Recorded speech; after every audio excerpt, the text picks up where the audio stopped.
ሄሎ ኢሳት ቴሌቪዥን ሄሎ ማን እንበል ከየት ነው? ሄሎ ኢሳት ኢሳት ነጻ የህዝብ ሚዲያ ወትሮም ቢሆን የህዝብ አይንና ጆሮ እንደመሆኑ ይህንን የህዝብ ቅሬታ ማስተናገጃ መድረክ አሰናድቷል። በዚህም ያጋጠሙትን ወይም ያስተዋሉትን የመልካም አስተዳደር ችግር፣ የሙስናና የጉዳይ ገዳዮች ጉድኝት፣ የመብት ጥሰትና ስልጣንን ያለአግባብ የመጠቀም ጸረ ዲሞክራሲያዊ አሰራሮችን ይጠቁሙን። የሚመለከተውን የመንግስት አካል በማነጋገር ተጠያቂነት የሚሰፍንበትን መፍትሄ እናፈላልጋለን። በስልክ ቁጥሮች 0901 458845 ወይም 0901 451145 በተጨማሪም በ0944 02 11 11 በ0906 77 42 92 ይደውሉ። ልናስተናግደው ዝግጁ ነን። ኢሳት ነጻ የህዝብ ሚዲያ።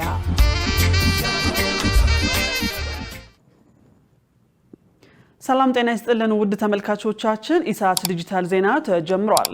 ከዜናዎቹ ጋር መሰረት ባዩ ነኝ። አብራችሁን ቆዩ።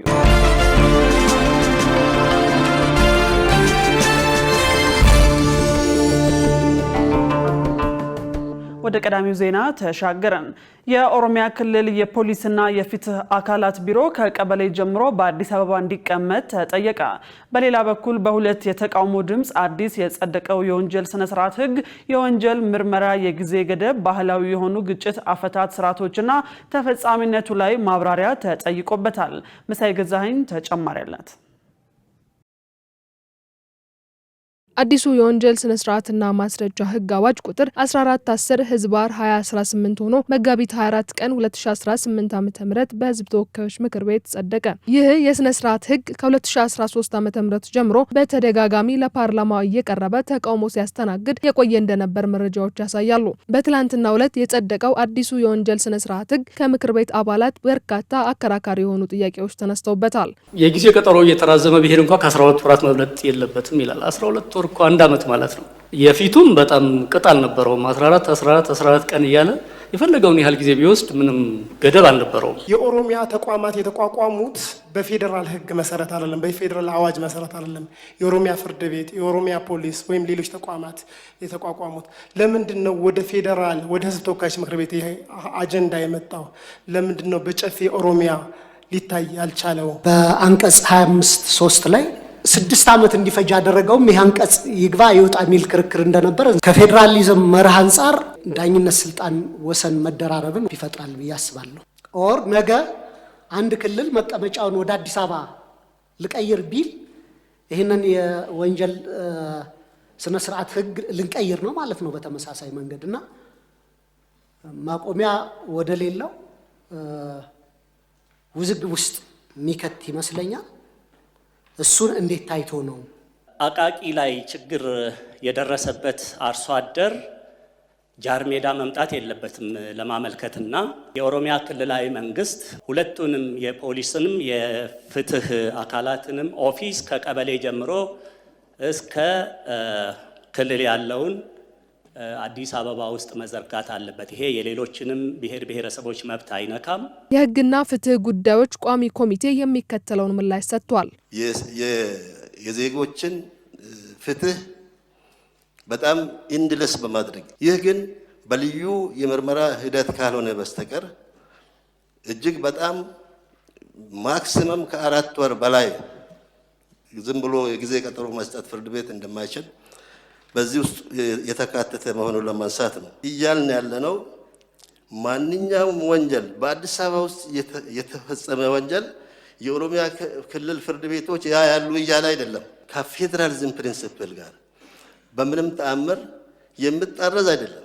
ተጨማሪ ጥያቄና ማብራሪያ እንዲሰጣቸው የጠየቁት የምክር ቤቱ አባላት እንደሚከተለው ሀሳባቸውን ገልጸዋል።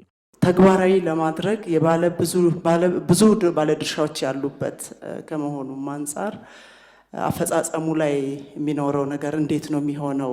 ጥሩ የባህል ስርዓት ነበረን በነገራችን ላይ። አሁን መልሰን እናምጣው ነው የምንለውና ምን ያህል የተደራጀ ነው? ምን ያህል ወጥ ይሆናል? ተገማችነትንስ አደጋ ውስጥ አያስገባም? እነዚህ ነገሮች ካልታሰቡበት ከአንዱ ችግር ወደ አንዱ ችግር መሄድም ስለሚያመጣ እዚህ አካባቢ መደረግ ያለበትን ጥንቃቄም አብረን ማሰብ ያለብን ይመስለኛል። ለአመታት ፍርድ ቤት ሲመላለሱ ታስረው ይቆዩና መጨረሻ ላይ ፍርድ ቤት ነጻዳችሁ ብሎ የሚለቃቸው ተጎጂዎች አሉ። ትልልቅ በሚሊዮኖች የሚቆጠር ካሳ አንድ ሰው ያላግባብ ታስሮ ከቆየ በሚሊዮን የሚቆጠር ካሳ እንዲካስ ይደረጋል። በእኛ ግን ይህ አልተካተተም። ይህ መካተት አለበት ብዬ አስባለሁ። የወንጀል ስነ ስርዓት ህግ የተወሳሰበ ነው። በርካታ ማሻሻያዎችን አክሏል። እነዚህ የታከሉባቸው ለውጦች ላይ በተለይ ከፍርድ ቤትና ከአቃቢ ህግ ጋር ተናባችሁበት ኮንሰንሰስ ላይ ደርሳችኋል ወይ? ቋሚ ኮሚቴው በጥያቄው መሰረት የሚከተለውን ማብራሪያ ሰጥቷል። ፍትህ ሚኒስቴር ፕሮጀክት ጽህፈት ቤት አቋቁሞ አስፈላጊው ዶክመንቶች እያዘጋጀ ቆይቷል። ይሄ አዋጅ ይሄ ፕሮሲጀር ወይም ይሄ ህግ ኮድ እስኪ ጸድቅ ድረስ በርካታ የቅድመ ዝግጅት ስራዎች ተጠናቀዋል። ፍትህ ብቻ አይደለም፣ በፍርድ ቤት በኩልም ሌሎችም ተቋማት ስልጣንና ተግባር የተሰጣቸው ከዚህ ህግ አንጻር መስራት የሚገባቸውን የቅድመ ዝግጅት ስራዎች ያጠናቀቁ ስለሆነ ይሄ ጥሩ እርምጃ መሆኑ መታየት መቻል አለበት። ባህላዊ ስርዓቱ በህብረተሰቡ ዘንድ የሚታወቅ መሆን እንዳለበት በትክክል ተገልጿል ማለት ነው። የተጎጂዎችን ካሳ በመመለከት ጥሩ ሀሳብ ነው የተነሳው።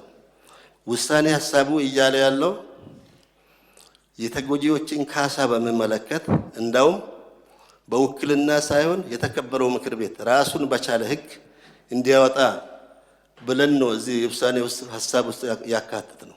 የሚመለከታቸው የፍትህ አካላት አንድ ላይ ቁጭ ብለው ተነጋግረው መክረው እና ተማምነው በዛ መሰረት በዚህ አይነት ሁኔታ መሆን አለበት ባሉት መሰረት የወጣ ስለሆነ ከዛ አንፃር ምንም ጋፕ እንደሌለው በእርግጠኝነት መናገር ይቻላል። አዲሱ የወንጀል ስነ ስርዓት ህግ የወንጀል ምርመራ ክስና ማስረጃ ስርዓቱን ወደ አዲስ ምዕራፍ የሚያሸጋግር ነው ተብሏል። በትግራይ ክልል ዘላቂ መፍትሄ ለማምጣት የክልሉ ህዝብ ሊተጋ ይገባል ተባለ። በተያያዘ በምክክሩ መድረክ ላይ የተገኙት የክልሉ ተወካዮች የፖለቲካ ፓርቲዎች፣ ተቋማትና ባለድርሻ አካላት ለክልሉ ችግሮች ምክንያት ናቸው ያሏቸውን ጉዳዮች በማሰባሰብ አጀንዳዎቻቸውን ለኮሚሽኑ አቅርበዋል። ገነት ዘዘው ያዘጋጀችውን ዘገባ ሸሪፍ ኢማም እንደሚከተለው ያቀርበዋል። መጋቢት 23 ቀን 2018 ዓ.ም በይፋ የተጀመረው የትግራይ ክልል የባለድርሻ አካላት የአጀንዳ ማሰባሰብ መድረክ በዛሬው ዕለትም ቀጥሏል። የፖለቲካ ፓርቲዎች፣ ማህበራትና ተቋማት እንዲሁም ታዋቂ ግለሰቦች በንዑሳን ቡድኖች ተከፋፍለው የቡድን ውይይት አጀንዳዎቻቸውን አጠናቅረዋል። ይህን መነሻ በማድረግ የክልሉን ዘላቂ ሰላም ከማረጋገጥ አንጻር ምን ይጠበቃል ሲል ኢሳት ተሳታፊዎችን አነጋግሯል። ተሳታፊዎቹ በሰጡት ምላሽ የትግራይ ክልል መፍትሄ በዋነኛነት በትግራይ ህዝብ የሚመጣ መሆኑን አንስተው ምክክሩም መፍትሄ ሊያመጣ እንደሚችልም ጠቁመዋል። ሁሉም የትግራይ ወጣት ወደ ሰላም እንዲመጣ በእስክሪብቶና በሐሳብ በመመካከር እንዲመጣ የጦርነት የሚያንዣብብ ቢመስለው አለ። አሁን ወጣቱ ደግሞ ወደ ሰላም እንዲቀርብ እንዲመካከር እና ጥሪ አስተላልፋለሁ። እስከዛሬ ድረስ በመጣንበት መንገድ እንግዲህ አሸናፊም ተሸናፊም የለም ወይ የሆነ ኃይል አሸንፎ በሚፈልገው መንገድ አንድ ያደረገው ሀገር አይደለም ወይም ደግሞ ሰላምም አልመጣም። ስለዚህ እንግዲህ ከመጣንበት መንገድ በተለየ መንገድ ደግሞ እስኪ ደግሞ ቁጭ ብለን ደግሞ በመነጋገር በመመካከር በመወያየት ደግሞ ችግሮቻችንን በመፍታት ለሚመጣው ትውልድ የተሻለች ሰላሟን የተጠበቀ ያደገች ሀገር ደግሞ እናስተላልፍ የሚል እምነት እንደ ፓርቲ አለን። በትግራይ ላይ ሰላም ሰፍኖ ህዝቡ የራሱን መብት ህዝቡ የራሱን ክልላዊ መንግስትም አቋቁሞ እንዲኖር ነው የምንፈልገውና እቅዳችንም ይሄ ነው፣ ጥረታችንም ይሄ ነው። ከዚህ ቀደምም ስንጠይቅ ስንሰጥም የነበረው ሀሳብ ይሄ ነው። የትግራይ ህዝብ በአሁን ሰዓት በብዙ ውጣ ውረድ ውስጥ ያለ ህዝብ ስለሆነ መፍትሄ ያስፈልገዋል ነው እያልን የነበረው። መፍትሄ እየመጣ ነው። በክልሉ የሚንቀሳቀሱና በምክክሩ ላይ የተሳተፉ የፖለቲካ ፓርቲዎች በውይይቱ የተነሱትን ሀሳቦችና አጀንዳዎችን በተመለከተ እንዲህ አስረድተዋል። ሀገር አቀፍ ጉዳይ ጥያቄዎች አሉን። ጥያቄዎቻችን እንደ ፖለቲካ ፓርቲ ያቀርበናል። አንደኛው ህገ መንግስታዊ በሚመለከት ህገ መንግስትን በሚመለከት ብዙ የማንግባባባቸው ጉዳዮች አሉ። ከአንቀጽ 39 ጀምሮ የምንከተለው የፌዴራል ስርዓት ቅርጽ ጀምሮ ማህበራዊ ልማትና መሰረተ ልማቶቹ መንግስቱ እዚህ ላይ መስራት አለበት። ሰላም ጉዳይ እንደ አጀንዳ ሰላም እንዴት የትግራይ ጉዳዮች በሰላም መፈታት እንዳለባት። የትግራይ ህዝብ ሰላም ይፈልጋል። የኢትዮጵያ ህዝብ ሰላም ይፈልጋል። አንድነት ይፈልጋል። የትግራይ ህዝብ ኢትዮጵያ ነው እንጂ ኤርትራው አይደለም። ሰላም ለኢትዮጵያ ነው የምንመኘው። ጽምዶ ተብሎ የተፈጠረው ነገር መጥፎ ነው። ስለዚህ ለኢትዮጵያ ለትግራይ አይጠቅምም እያለ ነው እና በትግራይ ያለ ሽፍታ መጥፋት አለበት። በፍትህ ጉዳይ ላይ በሀገራዊ ማንነት ጉዳይ ላይ በብዙ ዋና በባንዲራም ሊሆን ይችላል። በእነዚህ ጉዳዮች ላይ ለመግባባት ጥሩ ጅማሮ ነው እና ዘርፈ ብዙ የሆነ በተለይ አሁን ችግሮቻችን አብዛኞቹ ኢትዮጵያ ውስጥ ያሉ ትግራይ ውስጥ ያሉ ችግሮች ሰው ሰራሽ ናቸው። እኛ ባለመግባባት የፈጠርናቸው ችግሮች ናቸው። እነዛ ችግሮችና ልዩነቶችንም በሚያከብር እና ፍትሃዊ በሆነ የግልም የቡድንም መብት በሚያስከብር መልኩ እንዲቀረጽ ህገ መንግስቱ እንዲሻሻል ሰፊ ሀሳቦችን ግብአቶችን ሰምተናል፣ እኛም አቅርበናል። ይሄ እጅግ ተስፋ ሰጪ ነው።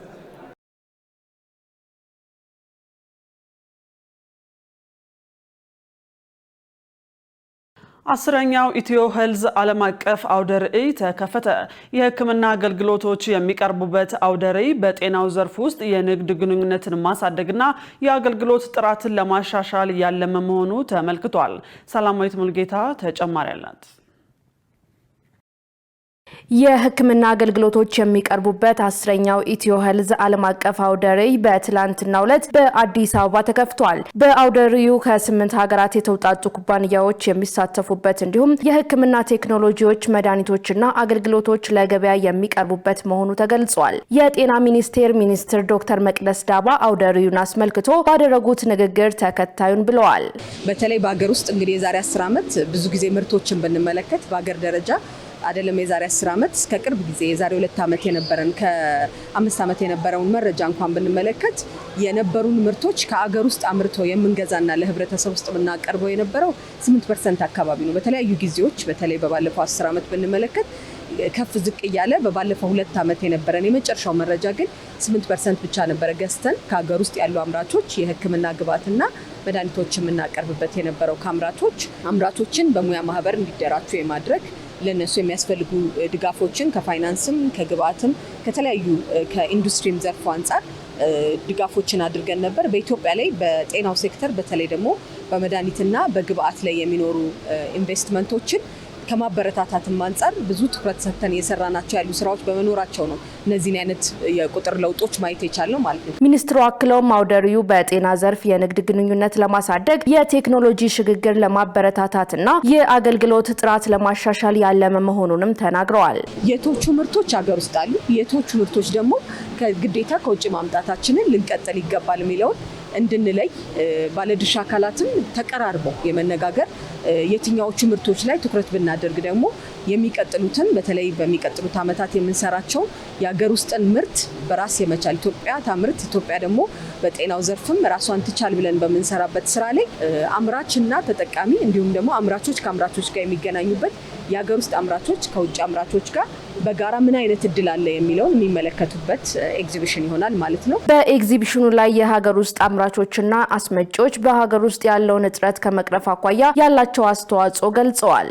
ከሚታወቀው ያው የዓለም ገበያ እንደሚታወቀው በጣም ከፍተኛ እየጨመረ የመጣ ነው። ስለዚህ አገር ውስጥ ማምረት ያው ትልቅ አስፈላጊና ገብጋቢ ነው እና አሁን ካሉ ጠቅላላን እንግዲህ ከ130 ሚሊዮን ህዝብ በላይ ላይ አሁን ያለው የመድኃኒትም እንደገና የሕክምና መመሪያ መሳሪያዎችም ስንል በጣም ጥቂቶች ናቸው። ከ20 በላይ የዘለሉ አይደሉ። ስለዚህ ከዚህ አኳያ ሲታሰብ በጣም ብዙ መስራት እንዳለበትና ብዙ ግብአቶች ያስፈልገናል ብለን ነው የምናስበው። ስለዚህ ከተማ ማኒፋክቸሪንግ አሁን እነዚህ እያመረትን ያለ ነው 60% ከሀገር ውስጥ ነው፣ 40% ከውጭ ነው የምናስገባው። ስለዚህ ባለው ሁኔታ ገበያውን እንግዲህ ተቀጣጥረን ጥሩና ውጤታማ ዓለም አቀፍ ያለ ጥራቱን የጠበቀ ምርት ነው ያምረትን ለገበያ የምናቀርበው ማለት ነው። ላቦራቶሪ ላይ ልንጠቀማቸው የምንችላቸው ኢሜጂንግ ደግሞ እንደ አልትራሳውንዶች እንዲሁም ደግሞ ፒኤምኤልኤስ ላይ ላይፍ ሰፖርቲንግ የሆኑ ዲቫይሶችን ይዘን ገብተናል። እንግዲህ ኢትዮጵያ ላይ ምንድነው ቴክኖሎጂ ሁሌም አፕግሬድ እየሆነ ነው የሚሄደው። ሶ ባለው በሕክምና እቃዎች እጥረት ያው የሚታይ ነው። ስለዚህ እጥረትን ለመሙላት እኛ በተለያየ አንግል እንሰራለን። ተደራሽ በማድረግ እቃዎቹን ከዋጋ አንጻር ነገሮችን በደንብ ለህዝቡ ፌር በማድረግ እንዲሁም ደግሞ የተለያዩ ስልጠናዎችን ትሬኒንጎችን በመስጠት ተደራሽ የምንሆንባቸው ሚንሶች አሉ። ኢትዮ ሄልዝ አውደ ርዕይ በአጠቃላይ የጤና አገልግሎቶችን ተደራሽነት ለማሻሻልና ዘርፉን ወደፊት ለማራመድ ቁልፍ ሚና እንዳለው በመድረኩ ተመልክቷል።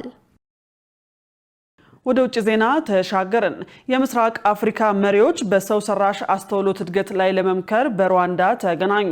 ባለስልጣናት በመሰረተ ልማት ክፍተቶች፣ በክህሎት ማነስና በከፍተኛ ትምህርት ተቋማት ዝግጁ አለመሆን ሳቢያ የቴክኖሎጂ እድገት ሊገታ እንደሚችል አስጠንቅቀዋል። ባለሙያዎችም ምስራቅ አፍሪካ የራሷን የኤአይ መጻኢ እድል እንድትቀርጽ ሀገር በቀል የምርምር ተቋም መገንባትና ምቹ ፖሊሲ ማስቀመጥ አስቸኳይ ተግባር እንደሆነ አሳስበዋል። ዮሐንስ ተስፋ ተጨማሪ ያለው። የምስራቅ አፍሪካ መሪዎች በቀጠናው ያለውን የሰው ሰራሽ አስተውሎት እድገት አስመልክቶ ለመምከር በኪጋሊ ሩዋንዳ በተካሄደው አራተኛው የቀጠናዊ ሳይንስ ቴክኖሎጂ እና ኢኖቬሽን ጉባኤ ላይ ተገኝተዋል። በጉባኤው ላይ ጎልቶ የታየው መልእክትም አንድ ነው። እርሱም ምስራቅ አፍሪካ በፍጥነት መንቀሳቀስ አለባት፣ ካልሆነ ግን በሰው ሰራሽ አስተውሎት ዘርፍ እየተካሄደ ካለው አብዮት ወደኋላ የመቅረት አደጋ ተጋርጦባታል የሚል ቁጭት አዘል ሀሳብ ነው። ይሁን እንጂ የቀጠናው ባለስልጣናት ዘርፉን አስመልክቶ ከፍተኛ ክፍተት እንዳለ አልሸሸጉም። በአርቲፊሻል ኢንተለጀንስ እና በአጠቃላይ በአራተኛው የኢንዱስትሪ አብዮት ቴክኖሎጂዎች ላይ ያለን የመሰረተ ልማት አቅም ውስን ነው። በምርምርና ልማት በተለይም በኤአይ ዙሪያ የምናደርገው ኢንቨስትመንት በቂ አይደለም። በእነዚህ አዳዲስ ቴክኖሎጂዎች ላይ ሰፊ የክህሎት ክፍተት ያለ ሲሆን የመረጃ አስተዳደር ጉዳይም ሌላው አሳሳቢ ፈተና ነው። በሌላ በኩል የቴክኖሎጂ ዓለም ባለሙያዎች እንደሚሉት ከሆነ የተቀናጀ እርምጃ ካልተወሰደ እነዚህ ተግዳሮቶች እድገቱን ሊያቀዘቅዙት ይችላሉ። በዩኒቨርሲቲዎች በኩል ያለው ሁኔታም እንዲሁ አሳሳቢ ይሆናል። ዩኒቨርሲቲዎቻችን የኤአይ ዘመን የሚጠይቀውን ፍላጎት ለማሟላት በቂ ዝግጁነት የላቸውም። ዓለም አቀፍ ግስጋሴው ከፍተኛ ቢሆንም በቀጣናው የሚገኙ ከፍተኛ የትምህርት ተቋማት በኤአይ ላይ የተመሰረተ ትምህርትና ምርምር በማቅረብ ረገድ አሁንም ወደ ኋላ ቀርተዋል። ብዙዎቹ ዩኒቨርሲቲዎች በሰለጠነ የሰው ኃይል ከወቅቱ ጋር በሚሄድ የትምህርት ስርዓትና ውጤታማ ምርምር ለማካሄድ በሚያስችል መሰረተ ልማት እጥረት እየተፈተኑ ይገኛሉ። ባለሙያዎቹ አክለውም ይህ ክፍተት የተቋማትን አቅም ለማጠናከር የትምህርት ፕሮግራሞችን ዘመናዊ ለማድረግና ለኤአይ ዘመን ምላሽ የሚሰጥ የምርምርና የኢኖቬሽን ስነ ምህዳር ለመፍጠር የተቀናጀ ቀጠናዊ እርምጃ እንደሚያስፈልግ አመልክተዋል። የሩዋንዳ የኢንፎርሜሽን ኮሚኒኬሽን እና ቴክኖሎጂ ሚኒስትር በበኩላቸው ተግዳሮቶቹ በጨመሩ ቁጥር አደጋውም እንደሚጨምር ተናግረዋል። ምስራቅ አፍሪካ የተጋረጠባት ትልቁ አደጋ በሌሎች ለተገነቡ የእኛን ተጨባጭ ሁኔታ ለማያንጸባርቁና የእኛን ችግሮች ለመፍታት ላልተቀረጹ የኤአይ ስርዓቶች ተገዢ ብቻ ሆነን መቅረታችን ነው። ይህንን ጥገኝነት ለመስበር የራሳችንን የኤአይ ምርምርና የፈጠራ አቅም በቁርጠኝነት በአስቸኳይና በሰፊው መገንባት አለብን። ይህ መሳሪያዎችን ከማስመጣት ወይም ተጠቃሚዎችን ከማሰልጠን በላይ ነው። አዳዲስ የኤአይ እውቀቶችን ማመንጨት የሚችሉ ሳይንቲስቶችን፣ መሐንዲሶችንና ተቋማትን ማፍራት ማለት ነው። እንደ አፍሪካ ልማት ባንክ ግምት የሰው ሰራሽ አስተውሎት እስከ 2035 ድረስ በአፍሪካ ኢኮኖሚ ላይ እስከ 10 ቢሊዮን ዶላር ድርሻ ይኖረዋል። ከጉባኤው ማጠቃለያ መረዳት እንደሚቻለው አሁን የቀጠናው ትኩረት ከፈጣኑ የቴክኖሎጂ ለውጥ ጋር ሊራመድ የሚችሉ ክህሎቶችን ማዳበር፣ ተቋማትን ማጠናከርና ፖሊሲዎችን መንደፍ ላይ ነው። መሪዎቹ እንደሚሉት ዋናው ጥያቄ ኤአይ ምስራቅ አፍሪካን ይለውጣታል ወይስ አይለውጥም የሚለው ሳይሆን ቀጠናው ያንን ለውጥ በራሱ መንገድ ለመምራት ዝግጁ ነው ወይ የሚለው ነው። ውይይቱ በቀጠለበት በዚህ ወቅት አንድ ጥያቄ አሁንም ምላሽ ይሻል። ምስራቅ አፍሪካ ክፍተቱን ለመሙላትና በዓለም አቀፍ የሰው ሰራሽ አስተውሎት ኢኮኖሚ ውስጥ ለመወዳደር በቂ ፍጥነት ይኖራት ይሆን? መረጃውን ስናጠናቅር ሲጂቲኤን አፍሪካን ዋቢያችን አድርገናል። ውድ ተመልካቾቻችን የኢሳት ዲጂታል ዜና በዚሁ ተጠናቋል። ከዜናዎቹ ጋር አብሬያችሁ የቆየሁት መሰረት ባዩ ነበር። ቁጥር ጊዜ ከኢሳት ጋር ሰላም።